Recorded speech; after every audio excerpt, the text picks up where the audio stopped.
Dr. Ali Raja, Executive Vice Chair of Emergency Medicine at Massachusetts General Hospital. Dr. Raja, happy Friday. Thanks for being with us.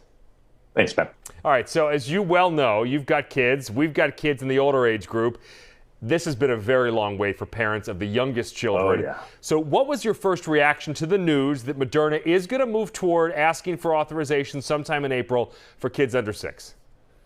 I am really excited about this, Ben. From the data that they've released, it really looks like the Moderna vaccine is safe and well tolerated in all the kids from 6 months up through 5 years old.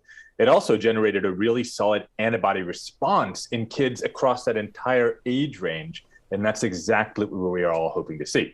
This is all really good news, but now we need to see what the FDA and the CDC think. Okay, so no green light quite yet. And with the new subvariant, we do know that people were hoping it would get back to normal, but it hasn't. I mean, do you have lingering concerns? Erica, it's a good question. I'm not yet all that concerned about the spring and summer because most of us are going to be outside. The activities that we do are going to be outside, and our numbers are still looking okay. But as we start thinking about the fall and winter, when we'll be back inside, we just need to be ready to make changes if there's a new variant that's not only more infectious, but also potentially more severe. We just don't know. We know what to do: masks, ventilation, vaccinations, boosters. We've got all that. If we see a bad variant, we're not really going to have any excuse for not being ready. But we just need to make sure that we've got the plans in place. All right, let's go back to talk about kids a little bit more. We are hearing from pediatricians' offices that they're seeing a jump in other illnesses as the masks have now been off for a couple of weeks in a lot of schools around the region.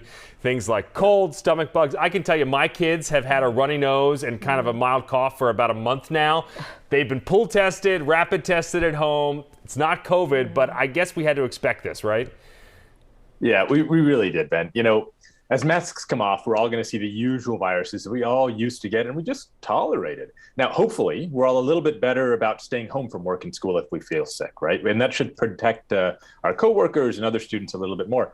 But I'll tell you, just like you just said, over the past few months, I've noticed kids and adults going to school and work with the sniffles after negative COVID tests. And remember, just because they don't have COVID doesn't mean they're not infectious with something else. Very true. Very true. True. Important to remember. Okay, so yesterday there was some really hopeful news. Tufts, at least for the first time, had 0 COVID patients in their ICU for a time. It's been such a long road for everyone in the healthcare community. How's it looking at MGH? Erica, we're definitely doing a lot better. I've got to tell you, we are back to helping all the different kinds of people that present to emergency departments in my emergency room. From people who have car accidents to people who have appendicitis or pneumonia. We went through years of training, the nurses, the doctors, the PAs, the nurse practitioners, the entire staff. We trained to treat all of these different patients and get them better and get them back to enjoying their lives.